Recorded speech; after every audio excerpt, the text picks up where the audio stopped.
Alhamdulillahirrahmanirrahim. Hari ini kita bisa bertemu untuk kembali melihat progres penelitian terapan kita yang berjudul penanganan kemiskinan dan penguatan kelembagaan di wilayah perbatasan.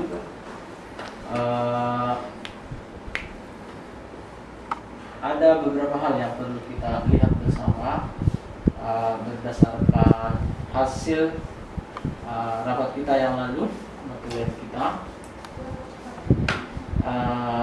Yang pertama, bahwa progres riset kita ini ada 3 atau 4 luaran yang kita harapkan. Yang pertama adalah publikasi international conference, dan itu kita sudah laksanakan, itu sudah ada dan sudah status publish. Kemudian yang kedua adalah publikasi internasional, itu juga ada 1. Dan sekarang ini kita berharap karena ada model yang harus kita hak ciptakan, dan itu yang sedang kita buat. Kemudian mengenai analisis lokasi yang kita ambil, seperti yang kita rencanakan bulan April yang lalu, bahwa jika kita masih sulit memungkinkan kembali ke lokasi, maka kita akan menganalisis data yang sudah kita miliki di setiap provinsi atau perbatasan, dan tempoh hari kita sudah perlihatkan progres yang ada dan dikembangkan visibility study-nya oleh Pak Syarif, Pak Andi, kemudian saya juga. Dan sekarang nanti kita lihat progresnya yang ada di Pak Andi, hasil kompilasi terakhir. Ini kita berharap karena di dalam kontrak kita ada uji coba model Pak yang dibangun. Uji coba ini bisa kita ujikan dulu ke pembelajaran, berarti bisa dalam bentuk learning berbasis riset. Jadi saya berharap nanti baik Pak Andi, Pak Syarif mengambil ini lalu kita uji cobakan. Mungkin nanti juga akan bagus kita ujikan dulu ke dosen sebagai diseminasi. Dari situ kita memperoleh. Kemudian mungkin Pak Andi bisa kita sampaikan dulu Pak hasil temuan kita kemarin, baru kita lihat ataukah ditampilkan komentar-komentar yang ada atau gimana. Silakan. Ini ada tambahan juga nanti Pak. Apa yang perlu kita perbaiki sebelum di apply hak ciptanya. Jadi kita perlu. Silakan. Bapak-bapak yang saya hormati,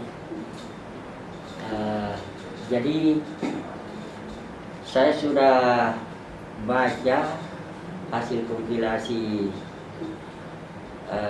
apa yang kita kerjakan selama ini, dan sehubungan dengan itu untuk sementara jadi saya memberikan informasi baliknya bahwa ya untuk sementara itu apa yang kita hasilkan, saya tidak memberikan komentar. Kalau hanya untuk kebutuhan ini saja, ya saya jawab di situ, saya katakan sudah. Kemudian ada beberapa hal yang perlu saya sampaikan di sini supaya kita pahami bersama. Jadi ini terkait dengan lokasi penelitian, saya tambahkan dengan peta supaya lebih jelas, karena yang daerah perbatasan itu bukan cuma ini 3 kalau kita melihat ke provinsi, tapi di lokasi penelitian kita cuma Kalimantan Utara, Papua dengan NTT, Nusa Tenggara Timur. Sebenarnya semula saya pikir bahwa peta Indonesia ini, karena tetap bagaimanapun juga penelitian kita ini kan lokasinya memang secara nasional. Maka saya pikir saya 2 insek saja di peta ini, yang saya mau tunjukkan adalah provinsinya, baru di provinsi itu saya mau tunjukkan kabupaten yang mana lokasi yang kita pilih, tapi saya pikir itu bisa, karena ini dengan pandemi COVID ini maka ada keterbatasan kita sehingga kita tidak bisa terlalu detail menunjukkan bahwa lokasi kabupatennya itu ini yang saya datangi. Nah, selanjutnya garis besarnya di sini data kita ada dua. Jadi yang pertama kita menunjukkan bagaimana fungsi koordinasi itu terkait dengan pengelolaan perbatasan secara umum. Nah, ini saya gambarkan begini. Jadi secara umum bagaimana fungsi koordinasi pengelolaan perbatasan itu secara nasional. Kalau di tingkat pusat itu ada Badan Nasional Pengelolaan Perbatasan. Nah, itu berkoordinasi dengan lembaga tingkat kementerian dan lembaga lain yang selevel dengan kementerian. Nah, kemudian Badan Nasional Pengelolaan Perbatasan ini untuk di masing-masing provinsi ada lembaga namanya BPP, jadi Badan Pengelola Perbatasan. Kemudian untuk kabupaten di provinsi itu yang berbatasan langsung dengan wilayah luar, itu juga ada BPP, Badan Pengelola Perbatasan tingkat kabupaten, dan ini semua lembaga ini setingkat dengan SKPD, baik SKPD provinsi kalau di provinsi, BPP provinsi, dan SKPD kabupaten kota di BPP tingkat kabupaten kota. Inilah yang berkoordinasi dengan SKPD yang ada di provinsi maupun di daerah. Jadi secara umum sebenarnya kalau kita mau melihat tentang bagaimana kelembagaan itu secara umum, yang modelnya model koordinasinya seperti ini. Inilah yang kita lanjutkan. Kalau kita melihat bagaimana fungsi koordinasi itu di masing-masing SKPD, maka di sini di tabel ini saya tunjukkan bahwa itu sebenarnya yang ada di dependen dan dia ada di pemeran kunci itu tidak lari dari SKPD kabupaten kota. Ya. Persoalannya adalah memang selama ini tidak berjalan.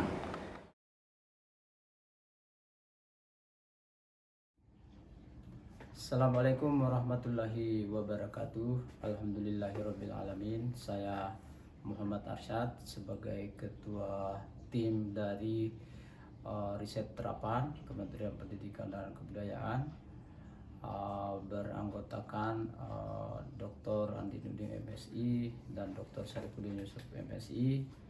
Sampai saat ini kita telah memperoleh hasil-hasil awal dari penelitian mengenai penguatan kelembagaan pembangunan pertanian khususnya di wilayah perbatasan Indonesia.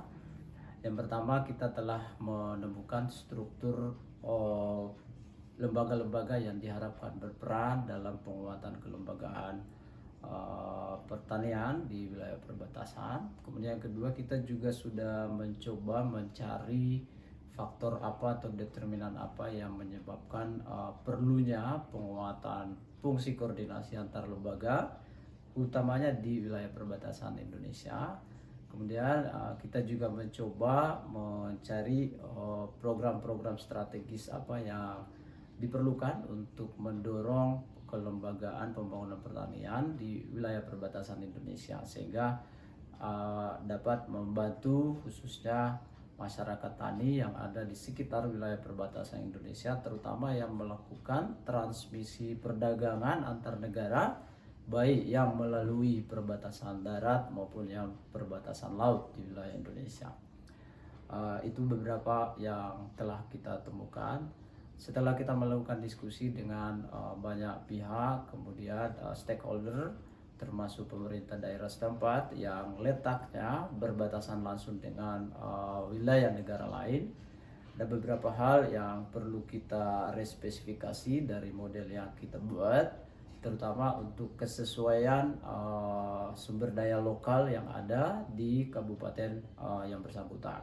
Itu yang pertama. Yang kedua, kita juga perlu mau uji coba lanjutkan model yang kita buat ini setelah melakukan spesifikasi model, terutama model struktural penguatan kelembagaan pembangunan pertanian khususnya di wilayah perbatasan, karena wilayah perbatasan darat dan wilayah perbatasan laut itu memiliki nature pembangunan pertanian yang sangat berbeda.